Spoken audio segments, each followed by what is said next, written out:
Dans notre monde agité, la solitude est souvent incomprise. Pourtant, elle offre une opportunité profonde de se reconnecter avec soi-même et de renforcer notre relation avec Allah. Être seul nous permet d'apprécier nos forces et nos faiblesses, de nous concentrer sur l'amélioration de soi, de rechercher la sagesse et de suivre notre propre chemin. C'est dans la solitude que nous trouvons la clarté et grandissons dans notre foi. La solitude nous donne aussi de la résilience et de la force intérieure, nous aidant à rester fidèles à nos croyances malgré la pression sociale. Comme le prophète Ibrahim, qui a courageusement défendu seul sa foi, nous aussi pouvons embrasser notre individualité et trouver la paix en nous-mêmes. Cette paix repose sur la valeur personnelle ancrée en Allah, et non dans l'approbation des autres. La solitude nous aide également à nous détacher du dunya, cet attrait éphémère de la vie mondaine. Le Coran nous rappelle que la vie de ce monde n'est que divertissement et tromperie. En nous éloignant des distractions, nous pouvons réfléchir à notre véritable objectif, en donnant la priorité à notre foi et à notre croissance spirituelle.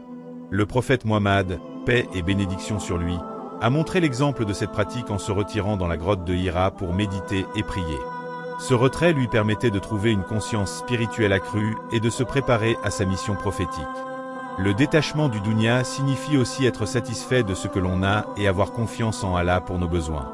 Comme l'a dit le prophète, la richesse véritable est la richesse de l'âme. Cela signifie que la satisfaction réelle vient d'un cœur qui est reconnaissant et content, et non de l'accumulation de biens matériels. La solitude nous permet de cultiver la gratitude en nous donnant le temps de réfléchir à nos bénédictions et de reconnaître la suffisance des bienfaits d'Allah. En détachant notre cœur des plaisirs matériels, nous pouvons atteindre une paix intérieure et une liberté qui nous libère des pressions externes. Le prophète Muhammad nous rappelle de nous souvenir souvent du destructeur des plaisirs, c'est-à-dire la mort. En méditant sur notre mortalité et l'impermanence de cette vie, nous développons un détachement qui nous permet de nous concentrer sur notre relation avec Allah et notre objectif spirituel.